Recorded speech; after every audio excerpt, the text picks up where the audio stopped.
चिंचवडमधल्या खास करून काय नेमकं बैठकीमध्ये कशा पद्धतीने रणनीती आहे? हे पहा, मला एकटीला नाही तर भारतीय जनता पार्टीने अनेक नेत्यांना काही मतदारसंघामध्ये दौरा करण्याचे सांगितलेले आहे आणि हा 100% संघटनेचा दौरा आहे. संघटनेच्या विधानसभा मतदारसंघावाईज हा दौरा आहे. त्यामध्ये काही पदाधिकारी म्हणजे 100 ते 150 पदाधिकारी अपेक्षित आहेत त्या बैठकीमध्ये आणि त्यांच्याशी करायचं आहे संभाषण.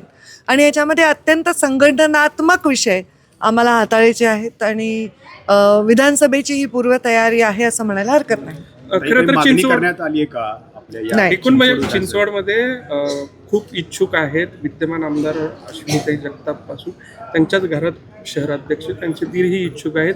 बाकीही भरपूर उमेदवार इच्छुक आहेत. तर यामधून कसा मार्ग काढला जाणार? दरवेळी आम्ही मार्ग काढतोच. आम्हाला इच्छुक उमेदवारांच्या यादीतनं एक उमेदवार द्यावा लागतो आणि त्याची चांगली प्रॅक्टिस पक्षाच्या कोर कमिटीला आहे. ते योग्य ते निर्णय घेतील.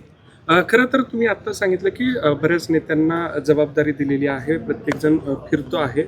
मात्र एकूणच ज्या पद्धतीनं पुतळ्याचा विषय पुढे आलेला आहे त्याच्यावरूनच जे आरोप प्रत्यारोप होत आहेत त्याच्यावर तुम्ही काय सांगा? मला असं वाटतं की ज्या दिवशी ज्या क्षणी प्रधानमंत्री नरेंद्र मोदी यांनी अत्यंत नम्रपणे छत्रपती शिवरायांच्या विषयीचा आदर, त्यांच्याविषयी असणारं खरं प्रेम दाखवलं आणि सांगितलं की ह्या घटनेबद्दल मी क्षमा मागतो. कधी कधी समाजामध्ये काही घटना अशा घडतात, त्या घटना का घडल्या याच्यावर राजकारण करणाऱ्यांनी राजकारण करावं. पण मोदीजींनी जो आदर्श दिलेला आहे की ही घटना घडून गेली आहे त्याच्याबद्दल मी क्षमा मागतो, तर हे दुर्दैवी घटना आहे आणि त्या घटनेच्याबद्दल त्यांच्या क्षमेच्या तिथेच विराम मिळतो. दुर्दैवी घटना आहे, त्याची चौकशी करण्याचे आदेश दिले गेलेले, चौकशी करण्यात येईल. तर त्यामुळे मला वाटत नाही की त्या विषयावर आणखी खूप केस पाडण्याची आवश्यकता आहे.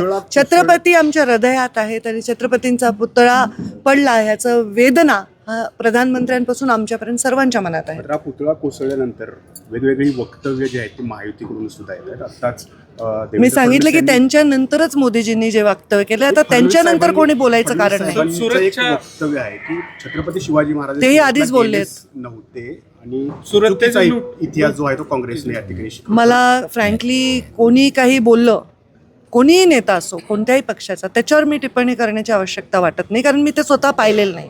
तर मला नाही वाटत मी त्याच्यावर काही बोलावं. खरं तर एकनाथ खडसे यांचंही नुकतंच एक वक्तव्य आलेलं आहे की त्यांचा मी आत्ताच सांगितलं की कोणाच्या वक्तव्यांवर मी बोलतच नाही कधी. त्यांचं जे एवढे मी बोलणारच नाही ना, तुम्ही काही म्हणलात तरी.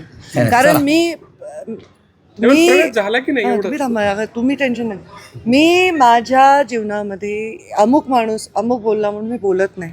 माझ्या भूमिकांवर मी बोलते आणि त्या भूमिकांवर मी बोलतेच आहे आता.